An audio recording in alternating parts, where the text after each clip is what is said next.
forgotten.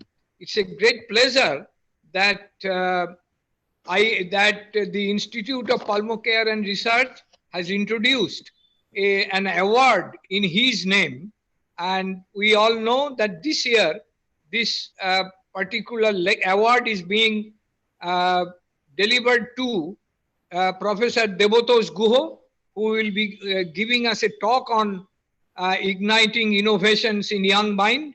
And I have great pleasure in conferring the award to Professor Debatosh Guha. Over to you, Partho. Thank you, Dhimanda. I take the advantage of calling you Dada, and I congratulate all our listeners that you have compensated the absence of Dr. Balaram to a large extent. I don't know how far, but it's been wonderful to listen to you. Now it is my pleasant duty to introduce Dr. Debatosh Guha to all of you. Dr. Guha is a BTech, MTech, PhD from Kolkata University itself. He is now a professor in the Department of Radio Physics and Electronics, and he has been in this department since 1994, where he joined as an assistant professor. He had a brief attachment abroad at Royal Military College of Canada, Kingston, Ontario, for 2 years. Professor Guha is an antenna expert. I just compare antenna with our receptors. So outer world has the different universe. Our body is a different universe. In our body, there are several kinds of receptors. And without receptors, our body has got no meaning because we can't, access the signals. So he is an expert, international expert in antenna. His field of research is new mode and configuration technologies for hybrid and composite dielectric resonator antennas, defected ground structure, and advanced planar antennas. His research is in developing microstrips and low-profile dielectric resonator antennas that has brought him a huge respect and recognition globally. So these are all difficult words for us, but definitely these are great things. And he has published over 200 papers, mostly in high-impact journals, and published a book also named Microstrip and Printed Antennas, New Trends, Techniques, and Applications in 2011. He is not just a theoretical scientist. He's developed a novel antenna, has been in use in as a commercial product in North American wireless industry today. He went on receiving several awards from his student's life itself and has a big list of laurels to his credit. That includes a fellowship of the Indian National Academy of Engineering, National Academy of Science, IEEE, and many more. He is also an Abdul Kalam Technology Innovation National Fellow. He has acted in many international committees and many international societies across the globe. He is a good organizer. His conference has been attended globally and been praised globally. He is nowadays regarded as one of the global expert in ultra wideband antennas also. So it is my great pleasure to pronounce that the Institute of Pulmocare and Research feels very proud and delighted to confer this prestigious award to him. May I request Dr. Ganguly to confer it to Professor Guha. I have great pleasure in asking Professor Debatosh Guha to deliver his talk and confer the award in the name of Acharya Prafulla Chandra Rai. Over to you, Professor Guha. Well, thank you. Thank you, sir, for your kind words, and Dr. Bhattacharya for your very long introduction. So I'm really honored and happy to accept with all humility this award, and I'm very, very pleased to share this accomplishment, this award, with a big group of students who have been working with me for the last 2 decades.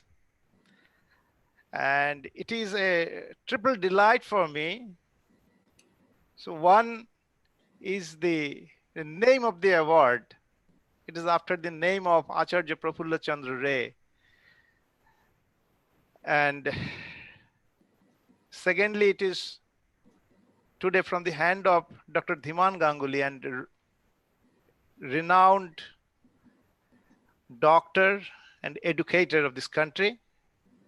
And thirdly, for having this wonderful occasion to meet you, to have you as our new friend, and especially with Dr. Bhattacharya to be associated with you, newly introduced with you. So thank you very much.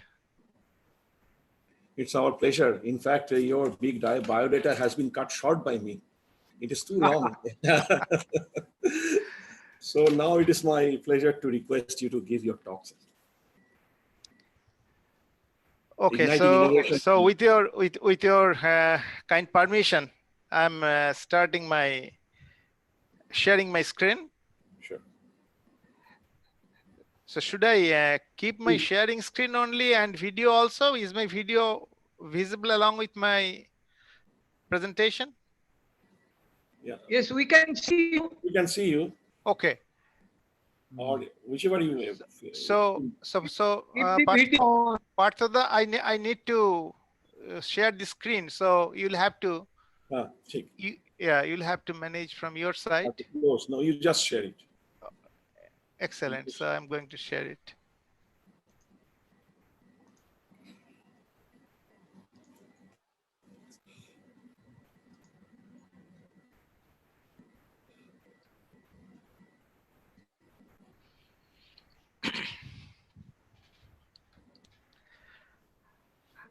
And it is unfortunate that Professor Balaram is not present today, but I was a bit scared because it would be difficult for me to talk after Professor Balaram. I have heard his lectures on several occasions. He's an outstanding orator.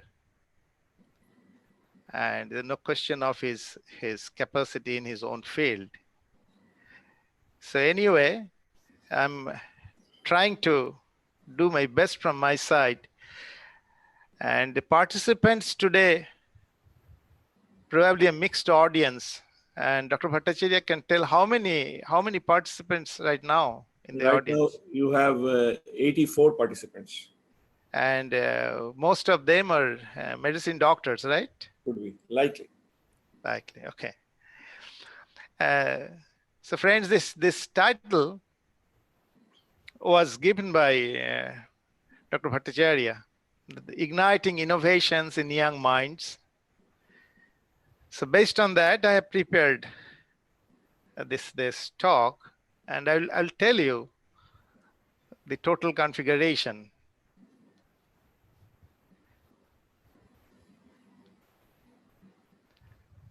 The term innovation, so nowadays it is not a big deal to go to Google and check the meaning of any word.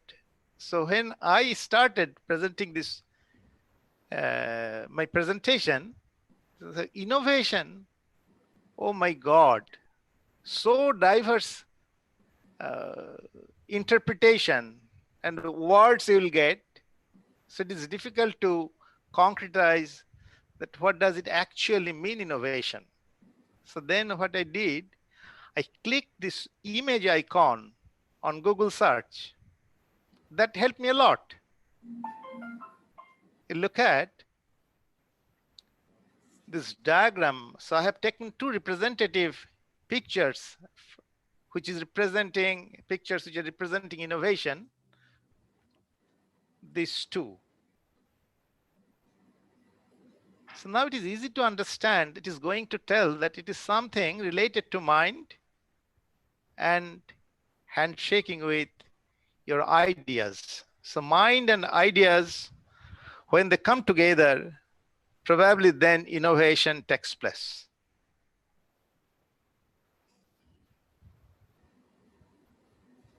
So innovation, there are two statements I'm making, and I'm going to justify these two statements through this presentation.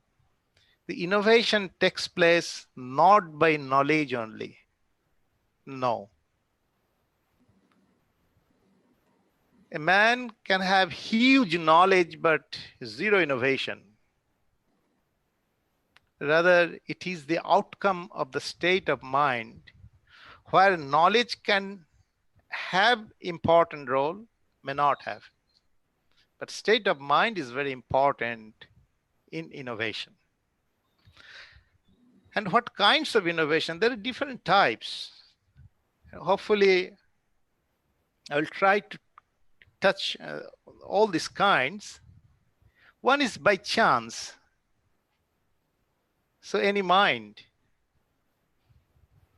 can be ignited by chance, by careful observation. That is very important for innovation, the very careful observation. That means your mind is partially prepared. It is not by chance. Or from observation, you have prepared your mind for new findings, new innovation. Inquisitive investigation. That is the very focused and prolonged investigation, and then the outcome is innovation. Yes, that is also possible. And another is addressing challenges.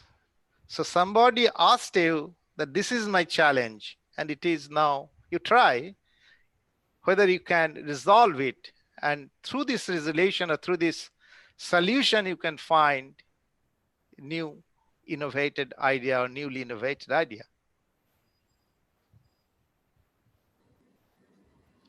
Let's go back 1820. Professor Ganguly nicely portrayed our Bengal scenario in 19th century. So I will touch 1820 first, and there is some relations I'm going to explain in a minute. A mindful observation in 1820, and that was by this professor, Hans Oersted, led to a chain of innovations within few years of time, which changed the present civilization. Yes, you just take it. This chain of innovations actually changed the present civilization. And this year, which is a beautiful connection with 1820. 1820 is the birth year of, in Bengal, Pandit Ishwar Chandra Vidyasagar. So it is just 200 years. The global electrical engineers, they're celebrating the bicentenary year of Oersted discovery. So my first part of this presentation, I will try to focus on that part, the chain of innovations in starting in 1820. And the later part, I will touch a little bit of my personal experience. His home.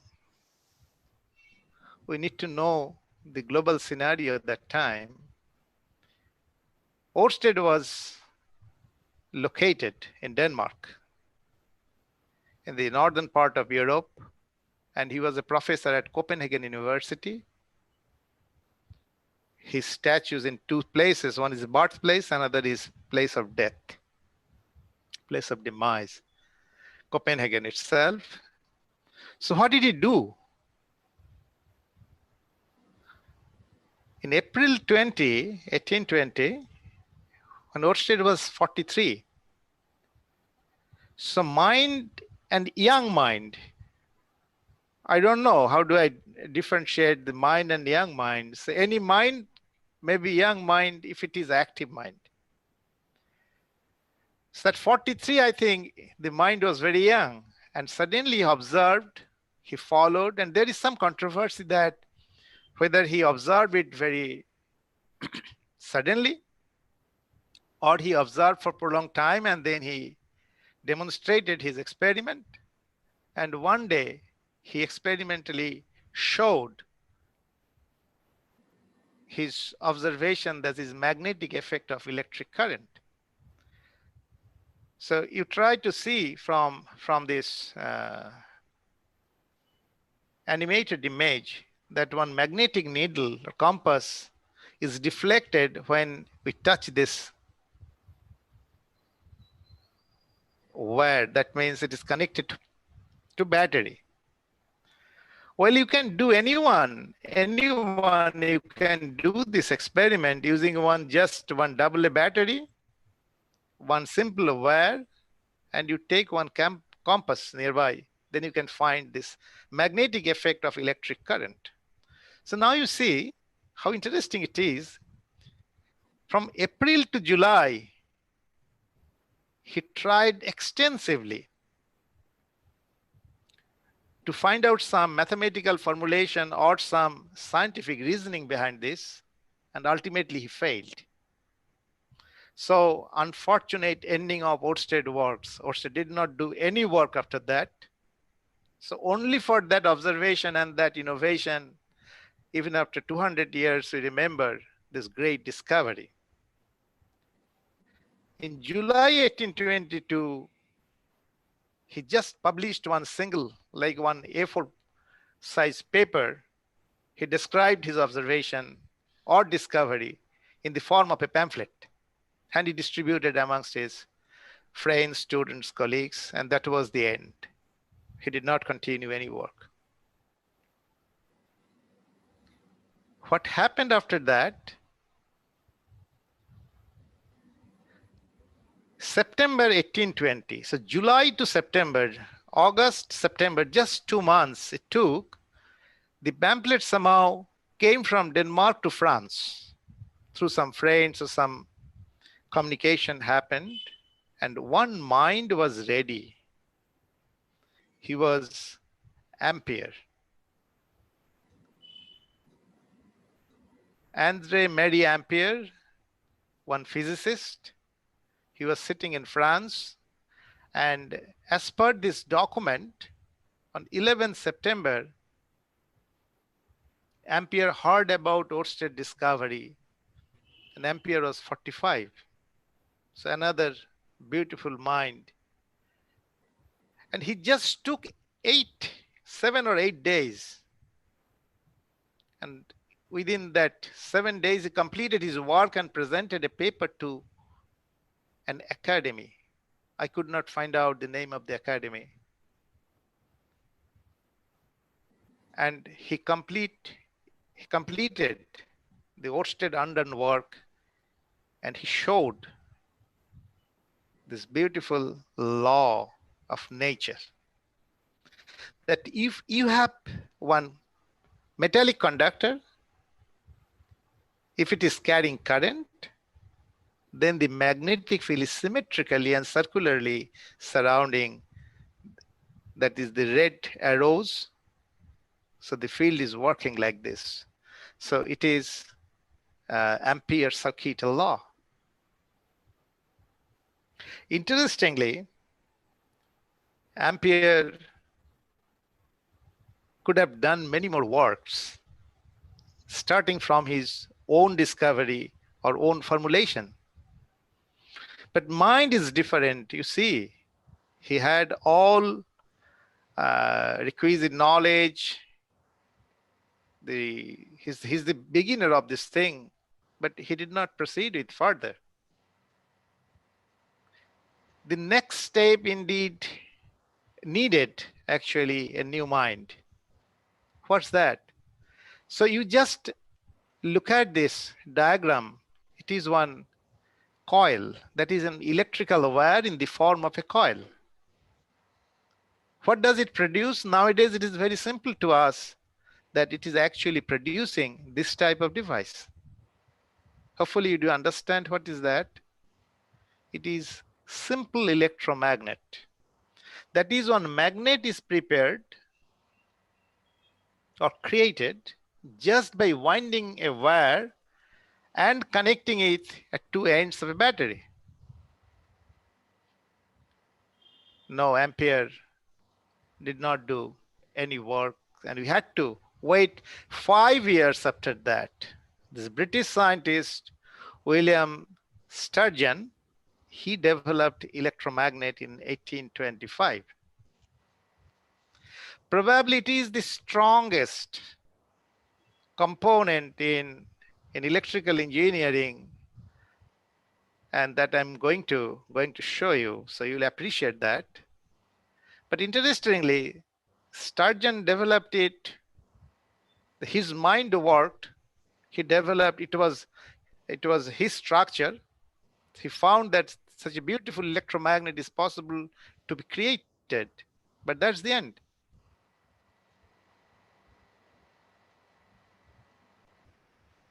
(1825). Europe was vibrant that time. So electromagnet for automation. Hopefully you can understand what is shown on right hand side on the corner. It is a simple electric motor. So one steady magnetic field and another is one electromagnet which can interact with this magnetic field, and that is the principle of our motor. We had to wait for another bright and young scientist of Hungary, an Hungarian physicist, Jedlik. He was very young, at 28. He innovated electric motor. And his motor, you can see even today, if you go to Budapest, the museum, the National Museum of Budapest, there it is kept. Interestingly, you look at this, the central part is just a coil, and it is rotating, and this is the replacement of this permanent magnet. So he also created the magnetic field using another electromagnet.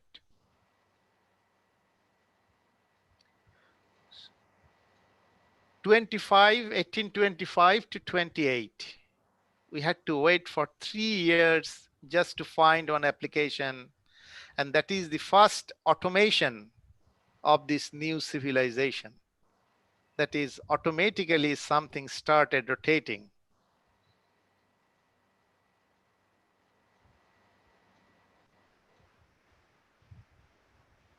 Electromagnet and a different concept. So now you just see that human mind is very peculiar. When in the European side, the people are trying to develop their engineering, automation, first electromagnet, automation. Parallelly, a poor and young guy sitting in New York City, Joseph Henry, he was also playing with electromagnet. He was very poor, and he could not complete his education even. So this bell, that was in his mind. And this type of bell you can see in the church. And when you need to ring the bell, you need big hammer to push it or pull it. Or mechanically you need to pull it by your hand.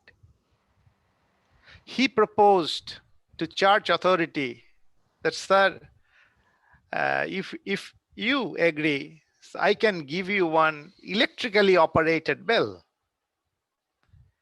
And excellently, he built one beautiful, powerful magnet. And I am showing this picture. It is still available. You can see in Washington, D.C., Smithsonian Museum, the first magnet he built to pull this bell. He earned good amount of money. So electromagnet actually survived one's life, and he worked with this bell.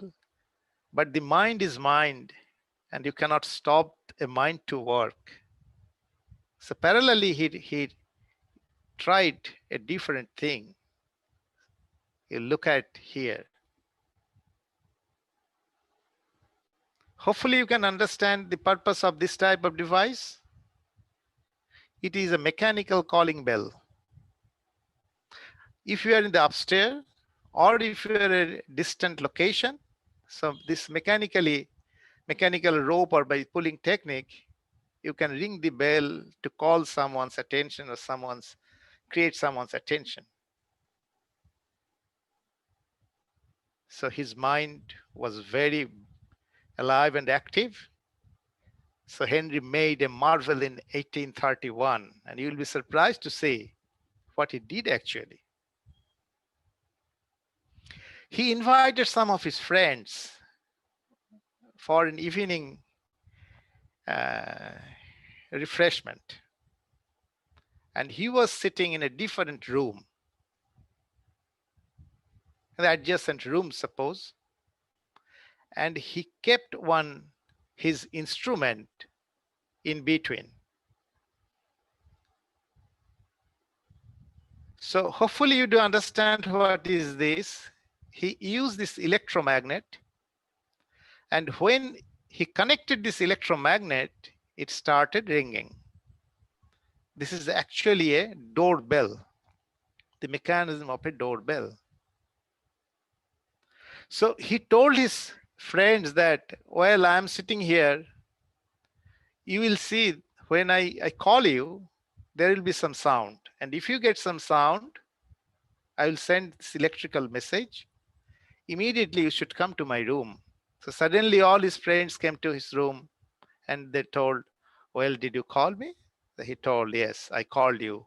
And that is the first electrical message from one room to another room. So hopefully you do understand what I'm going to mean. That is the birth of electrical communication in the form of telegraphy.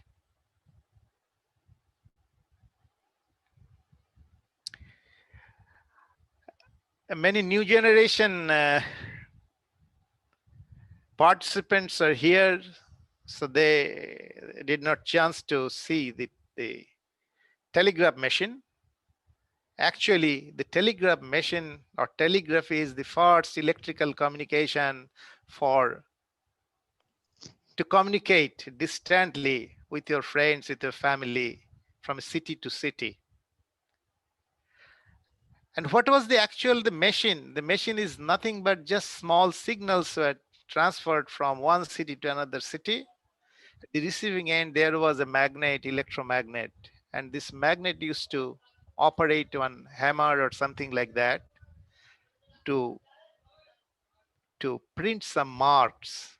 And this marks means make and break, dot and dash type of signal. So these codes are nothing but some alphabets. So telegraphic messages used to use that time for communication, and that actually the first taste of electrical communication the whole world got. And it is not a very long time after 1831. I think it is 1845. The first telegraph line started working between two cities. One is Washington, D.C., another is Baltimore. So that is the beginning of communication. And those days, during our childhood, we used to see this type of telegraph machine on the table of a postmaster or any post office personnel. So this is the small machine. So electrical communication actually started. And now we see in the present situation of pandemic, we all are surviving in the virtual world, and that is due to communication. So innovation occurs in steps. So I will try to give you the test of the full band of your communication today. Now you don't like this telegraph. Telegraph is no more. Telephony, traditional telephony is no more. So we all prefer now talking wireless.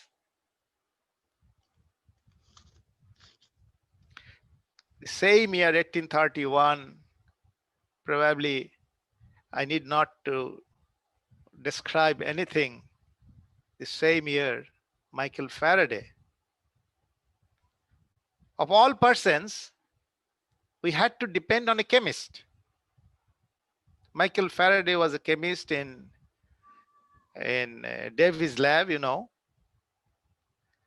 and he used to work for chemistry, mainly for chemical industries. I had to read his personal communications and letters, and I saw in 1831 March and April, he wrote a number of letters to the industry that I'm not interested to continue work with them, so please excuse me. And his biographer, the main biography, it was written by his close friend. I cannot remember the name, probably Brown or someone is a British. So he's writing that Faraday actually worked with two solenoids. It was his device. 10 weeks. So approximate time is June, July, August. And the final day of discovery, as per the record, is 29th of August. And he gave real effort for 10 days. And you know this electromagnetic induction, that is, if we move some electric field near a closed circuit, electromagnetic force or EMF or current or voltage is generated. And actually, that is the greatest, I should say, it is the greatest discovery of this whole civilization, because that gave us electricity. So without electricity, we cannot think anything, any progress, any industry, any automation, any movement, any wireless, nothing. So that generation of power is basically based on this this major discovery in 1831.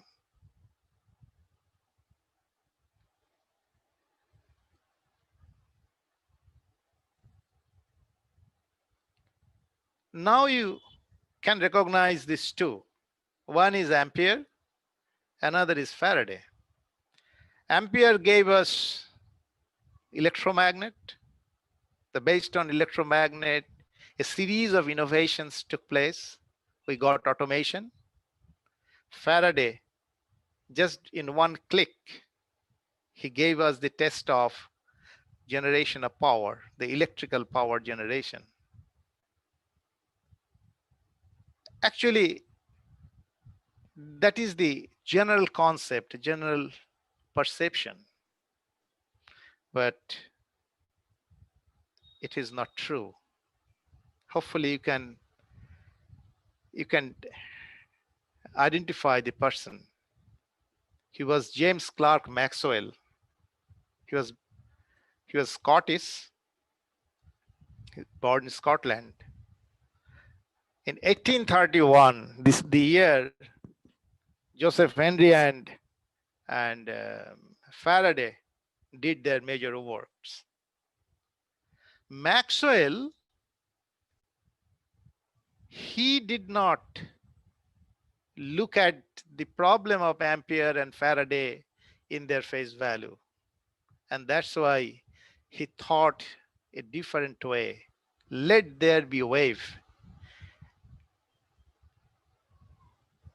Maxwell was just 25.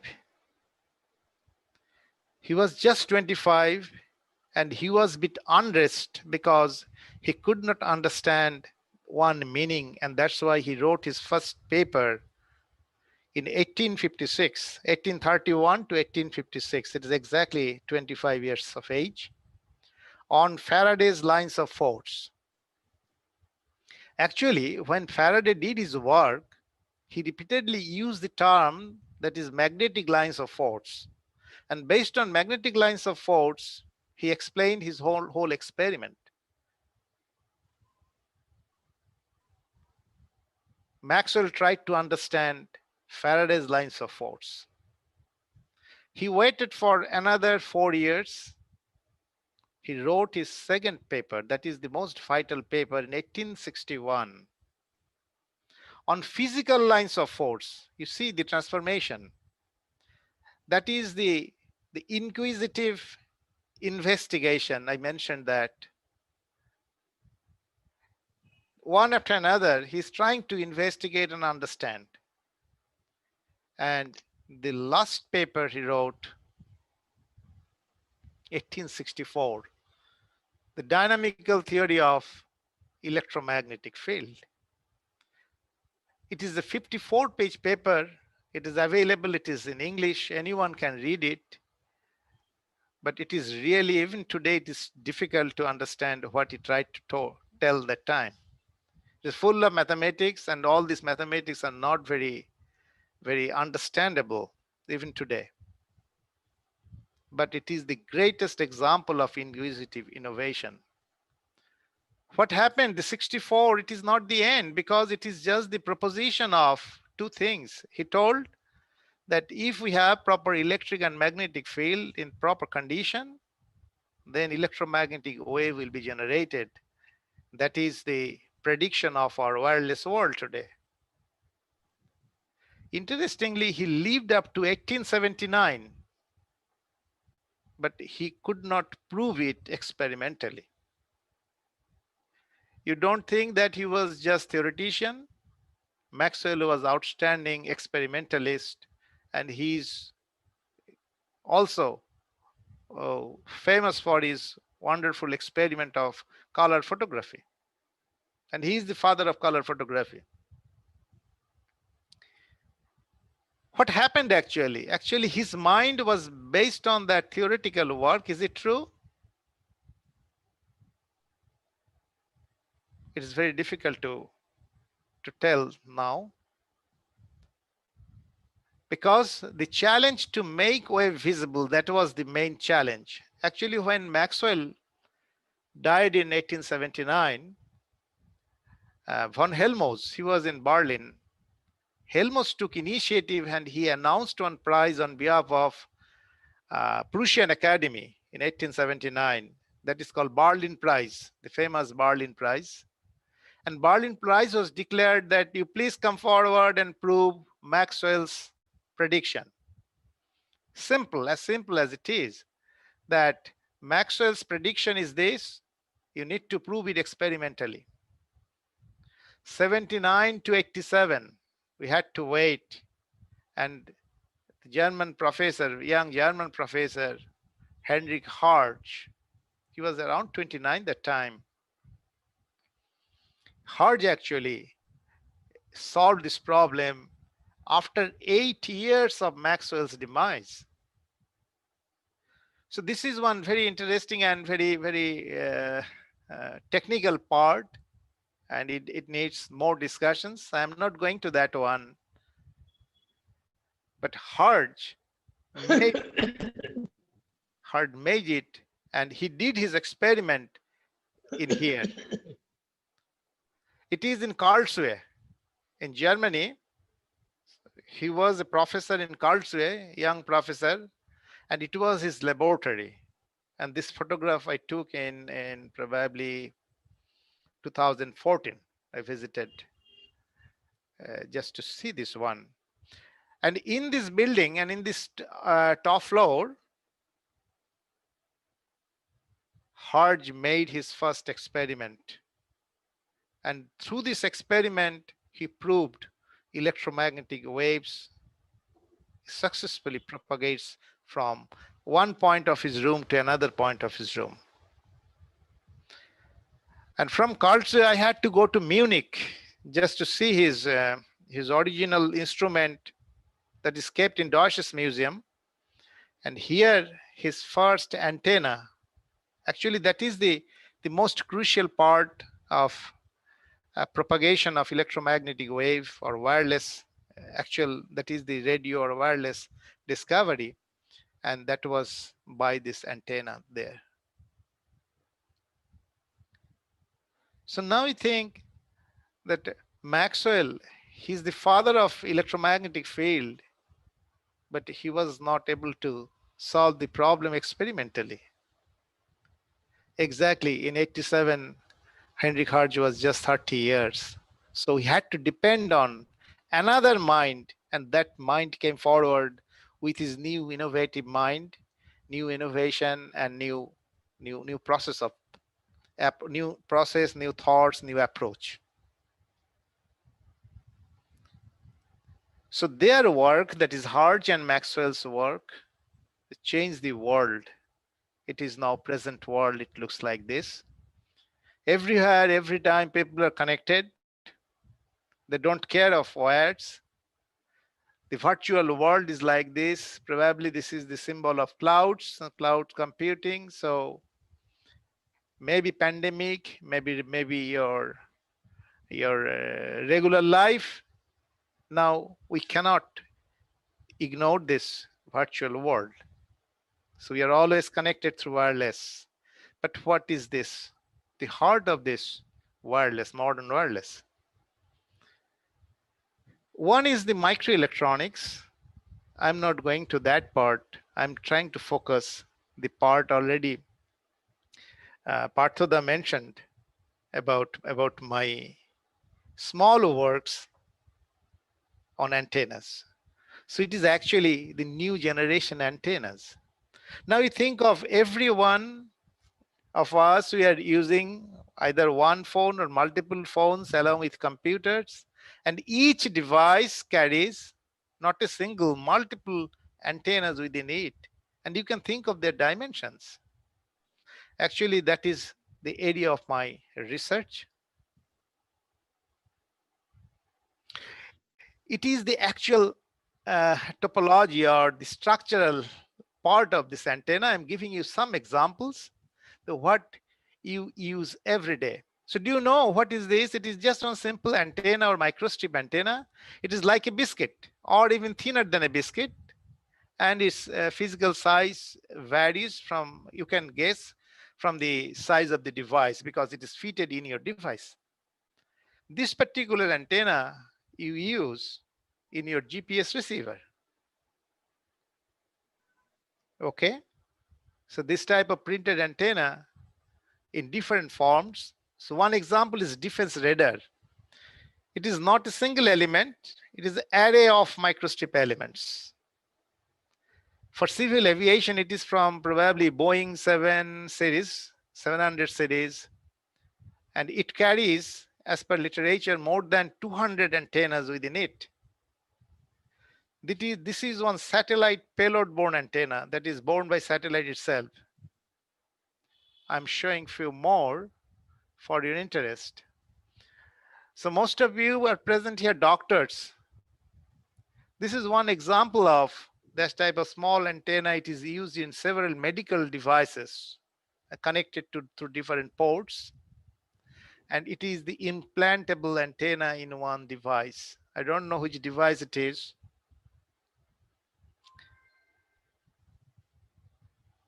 And many antennas in your pocket or on your table. It is a mobile handset. Several antennas have been deployed over here. You are using wireless dongle every day.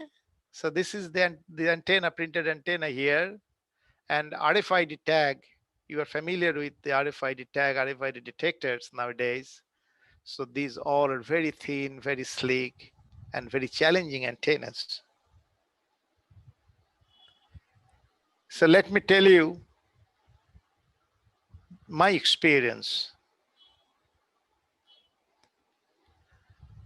A small story. This paper, I'm not going to tell about any technical thing. I'm telling about my experience in the form of a story. This paper was published in 1999 January. But it came to my notice in 2002, 2003, I remember. It was on Japanese group. So normally during learning any subject, we need to read it carefully, and sometimes the same paper, same article repeatedly to understand its inner meaning. So I was doing the same thing with this antenna, with this paper of Hori and Susumi, very new work. And I found the one diagram they're giving. I'm telling you about little bit about the diagram. The hazy part, what you are seeing, that is actually the small antenna. One example I already showed. And the small holes, it is looking like this round figures. It is on the other side of the board. So it is the two sides of the board. So one side contains antenna, the other side is the ground plane, or it is the bearing these holes. After reading it few times, I was not satisfied with the justification of these holes they used just beneath this element, radiating element. So I did not like it. I did not understand it. So I tried to understand, but I could not find any reason. Then one idea came to my mind that, well, the antenna is like our strong medicine. So why do I tell? Because it is our experience, not as a doctor, but as a patient, that when we take some medicines, many medicines are suffering from some issues of reaction. So definitely the medicine is going to act, and definitely it has some issues and unwanted reactions, right? So antenna, when it is made for radiation or radiating purpose, there is some inherent issue of some unwanted radiation. And since they're polarized in a different direction, it's called polarized radiations. So I try with this defect. So it is one hand-drawn diagram I got from my student. He was sharing with me. So I took only two defects and I conjectured the structure in a different way, that, well, the action will be there, but the reaction will be minimized. So I built this antenna, and based on some very gross calculation, because the thorough analysis of this type of structure is very difficult. The problem was that by that time, it is 2004 June, I remember, by that time I had the assignment and I had to leave India. So I carried these two pieces of structures with me. They're very handy. So I took it to Canada with a big suspense that, well, I'm taking this antenna, but I don't know whether it's going to work or not. And actually I had no clue. It is absolutely out of scratch, and no one tried it earlier. No one thought of this happening. Okay. So summer to fall, I had to wait up to fall. And this gentleman helped me. He is a technician. CRC is the Communication Research Center. This is located at Ottawa. It is a government lab. And David Lee, he visited our lab. Actually, my workplace was different. It was about 150 kilometers from Ottawa. The picturesque city, and it is probably one of the most beautiful campuses in North America. That was my university campus, surrounded by Lake Ontario and two rivers. And that is the part of the city where I used to live. So anyway, so when I was working over there, the David came, and I told him, David, I need this experiment, and I need very, very precise experimentation. So David took it from me, and just after a few days, he sent me these results. Now you see, I'm just showing the results, and really I was surprised to see that what I expected, at least more than 60 or 70% success I got just by some hand-drawn calculation. So I was so happy and immediately tried to report it, and it was reported to one top journal in our field, an IEEE journal. Actually, it was 2005, and I realized that it created huge interest, and different groups in different parts of the world were trying to develop something new out of that.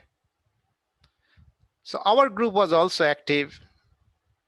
I came back to India, and definitely my students joined to work, and they did many works. After 5 to 6 years time, I realized I got one communication from this institute, NCAR. It is American Institute, National Center for Atmospheric Research, Boulder.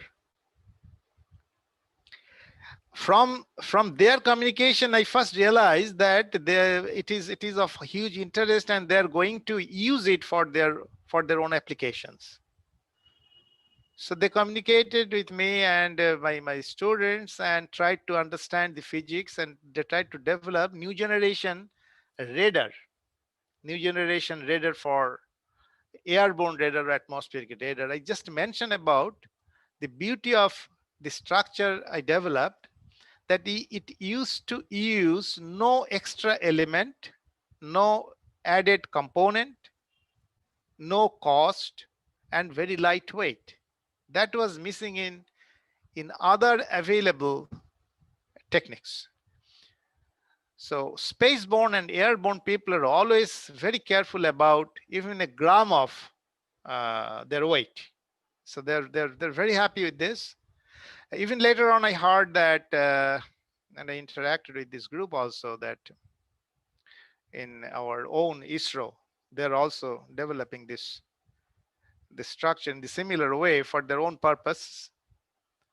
And I realized within few years that 3 books came in successive years, almost successive years, and they dedicated chapters on this new type of technology, that is reflected ground structure for antenna application, which was absolutely nil in 2005 when I just wrote my paper. That was the first ignition probably. And yesterday or day before yesterday, when I was preparing my slide, I went to Google and gave DGS in antenna, and I was surprised to see it shows 7,17,000 results altogether. So it indicates the impact, and the technological developments took place starting from 2005, the last 15 years of time.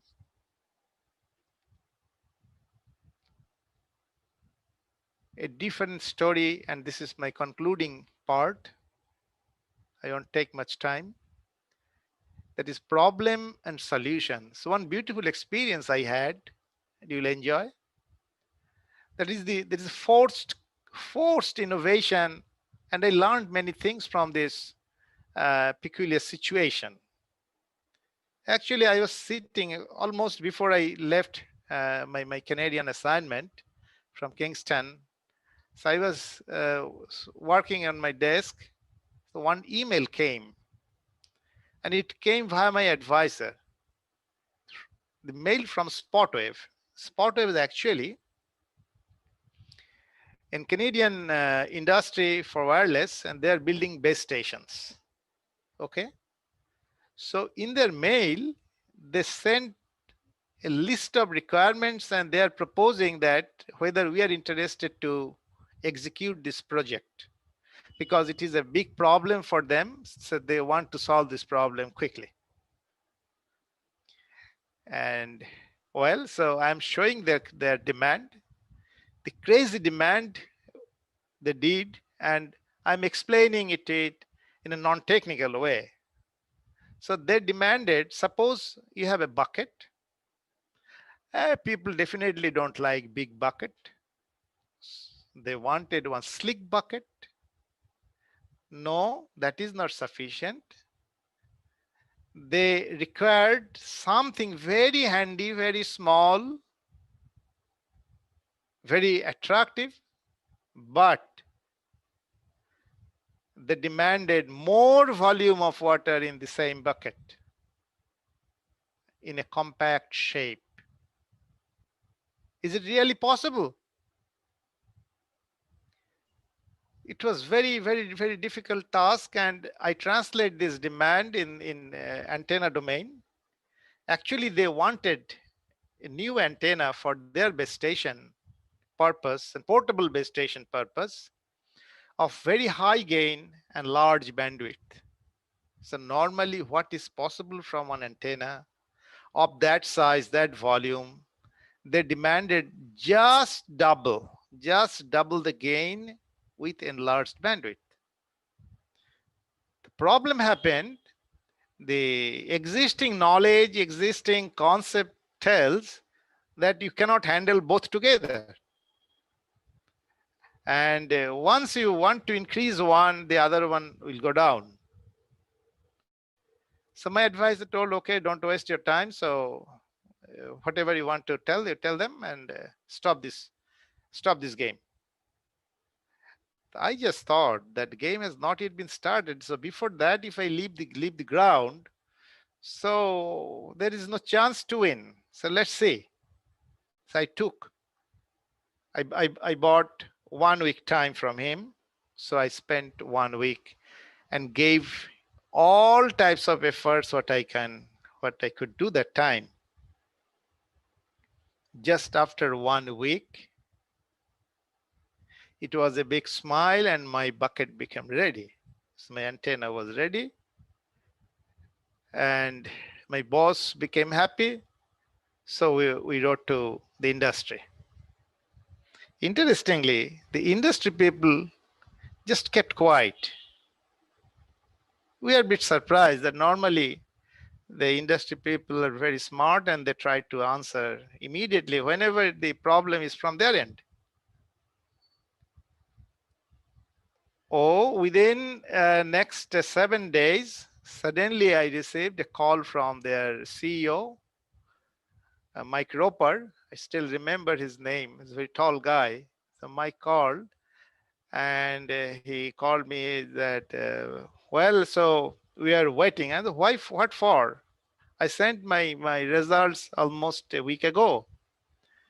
No, we had some other things to do. And what did you do? He told that we sent this offer to 6 universities and 5 universities have returned their proposal or results. So out of 5, we have chosen yours. So that is the first hope. And then I personally worked with this industry, and finally we took a few more months to finally develop the product. So finally in North America, you can go to Google even today. So you can click spot wave, and spot wave some repeater antenna. You can see this diagram. So by doing this thing, I learned one thing that is very important, that don't rely on what is written in black and white always. So always apply your mind and take the challenge. And before taking challenge, it is very difficult to say whether it will happen or not.